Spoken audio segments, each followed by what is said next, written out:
Welcome boys and girls, Christine here with a discussion about the Masque of Slaanesh in her campaign in Total War Warhammer 3 Immortal Empires.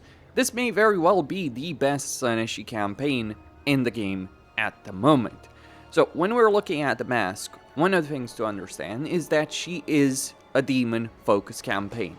With the monogods, you either have a demonic focused campaign, like say Scarbrand or Skulltaker, or Nakari, or the Masque, or you have a mortal focus campaign like Arbol or the Kala. The Masque, however, makes the demonic playstyle work better than many others. For starters, she does have global and local recruitment duration for Demonettes of Slaanesh and Exalted Demonettes of Slaanesh reduced by 1 turn. So that means you can recruit Exalted Demonettes faster than in other Slaaneshi campaigns. But more importantly, when we're looking at her lore effects and skill line, she also gets physical resistance, upkeep for Demonettes, as well as all kinds of benefits for them. So she can get charmed attacks for them, for her entire army. She can get melee attacks for Demonic Cav, charge bonus, vigor loss reduction for Demonic Cavalry and Chariot units, so she's really focusing on that playstyle. She gives bonuses to infantry, speed, and frenzy for Demonettes as well. So her army can be really good by just using Demonettes. But on top of that, when you consider the kind of dances that she has available in her campaign, for every single individual army, it gets even better. Now, the Masque starts over here with the Blood Hole under her control, and she will be able to gain control over the entire jungles of Green Mist, and then march on Marcus Wolfheart fairly quickly after that. Like, if you don't want to deal with the siege, you can just lay an ambush right here, declare war on him, and he'll march in this choke point, and you can easily destroy his entire army. Now, victory conditions-wise, you do need to destroy Marcus Wolfheart and take control over certain provinces, either directly or through vassals or military allies.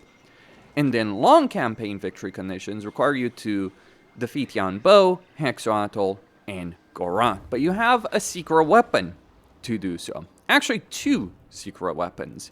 They're called Rakarth and Skulltaker. So one of the things you can actually do as the Masque is you can sell certain territories to Skulltaker in order to get a vassalization agreement. In fact, you can probably get a vassalization agreement very quickly by just selling the Pillars of Unseen Constellation to Skulltaker, though you will probably have to pay for that. A better option is to take the settlement over here in Albric's initial province and sell it over here to Skulltaker, and he'll give you that vassal agreement straight up. And then you can ignore everything else in Lustria because you can just unleash Skulltaker on any faction you want and use the attack target, defend target, occupy target in order for him to go on a rampage to defeat those factions.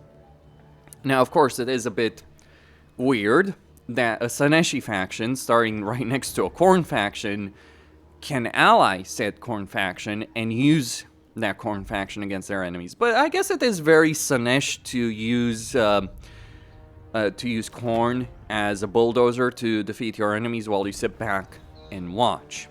So that is one of the advantages that you do have as the Masque. Because typically speaking, Skulltaker will just kind of wander around and deal with certain factions, but then he'll not have any kind of plan. You give him purpose. Khorne factions as vassals can be really useful because they can recruit a lot of really good units that are good in auto-resolve and just decimate their foes. But it gets even better because you have an additional faction over here with respect to Rakarth.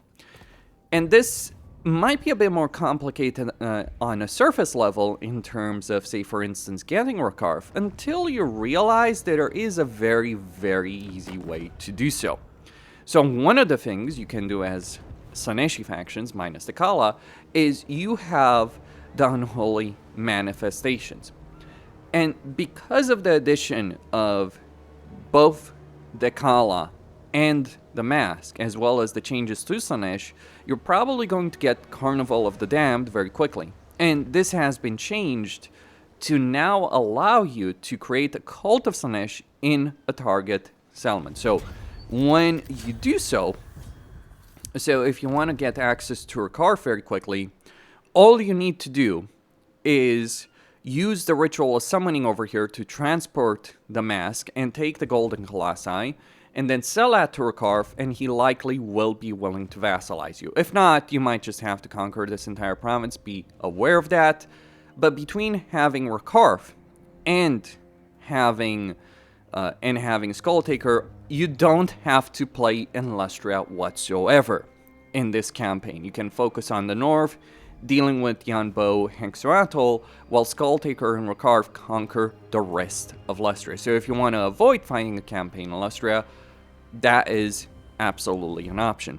Furthermore, you already start with a cult over here in Karak that allows you to transport your faction leader to the settlement, maybe as quick as marching on it, so you can get Karak 8 peaks, which is suitable climate for you, or you can just take some of these territories and then vassalize the Skaven, Imric, maybe even the Dwarves, Greenskins, etc.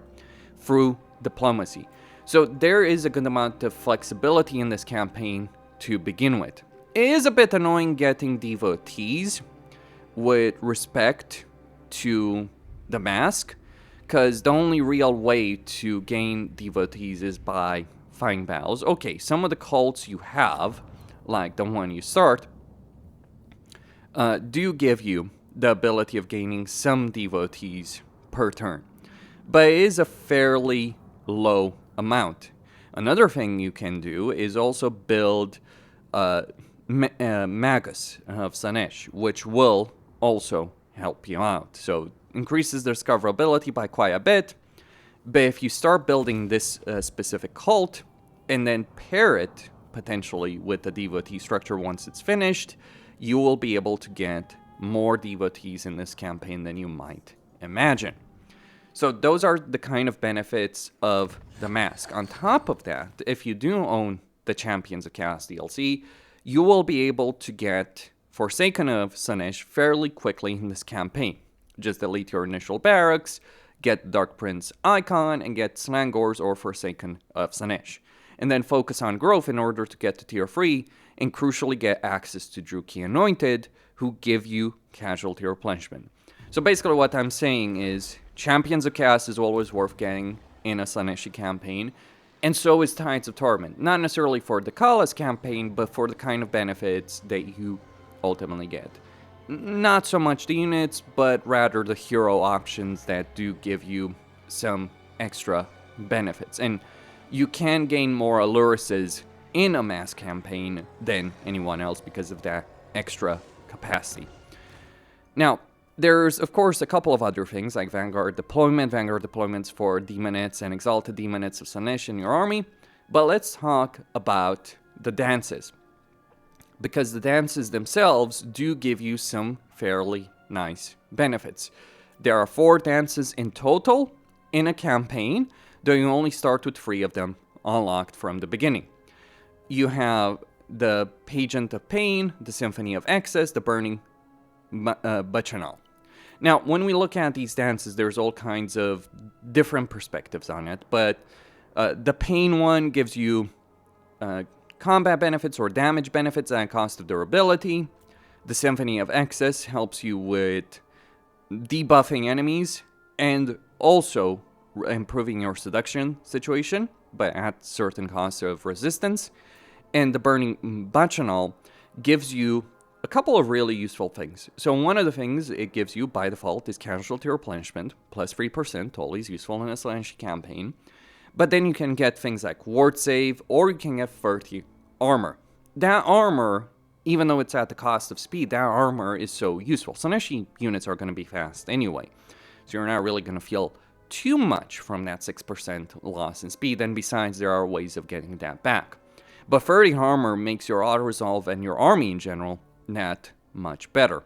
And then you can combine it with other things. The way the dances work is you fight battles, you build tempo, and as you're building various tempo levels, you unlock various stages of the dance until you get to the final stage. And each of these dances has a final stage. So, for instance, the Bacchanal enables the targeting of an enemy settlement to damage their garrison and generate devotees. The Axis one enables targeting of an enemy army to teleport them to a random nearby location so you can remove them from play. The Pageant of Pain enables the targeting of an army to receive the Silence attribute and reduce their ammunition by 100%, particularly useful if you're fighting High Elves. The Final Dance, which requires you to unlock all other free dances, it is focused on magic item drop chance and Winds of Magic capability. But essentially, it's more specialized, because it's not just about the magic. There's all kinds of benefits again, like dampen effect, for instance, or army abilities over here that you unlock through it. And then the ending without end, it targets an enemy army to force them to go on a rampage, attacking everything in their path until succumbing. So this can be useful to eliminate a powerful enemy army from play. You can use that if you have vision on a faction. And because you have a lot of heroes, far more so than you actually need in battles, and you have cults that give you vision, then you can win a war playing as the Masque before you even arrive to a location. So there are many and very powerful benefits that you can unlock when you're playing a campaign. And of course, there are faction benefits by completing certain dances that you do get. Things like global recruitment, things like construction cost, if you're looking at excess, things like, the Pageant of Pain, or just increasing your casualty replenishment even further. I mean, when you look at the situation in the Symphony of Excess, 10% construction cost and 50 growth is a fairly substantial benefit you can acquire in a campaign. So the Masque has all those benefits. Do you need any of the DLCs? I would say it's beneficial, especially to own Champions of Chaos, because Chosen of Slaanesh are always going to be useful. But so it would be useful to own the Tides of Torment DLC, regardless. Though, keep in mind, you do start with demonic settlements. If you're looking to go down the path of getting Chaos Warriors, you first need to convert it. You don't need to get them as quickly as possible. You can just wait until the settlement is about to be turned into a tier 3 one, and then get at an Infernal Citadel as that choice. The whole split of mortal and demonic settlements doesn't necessarily work out in the best possible way.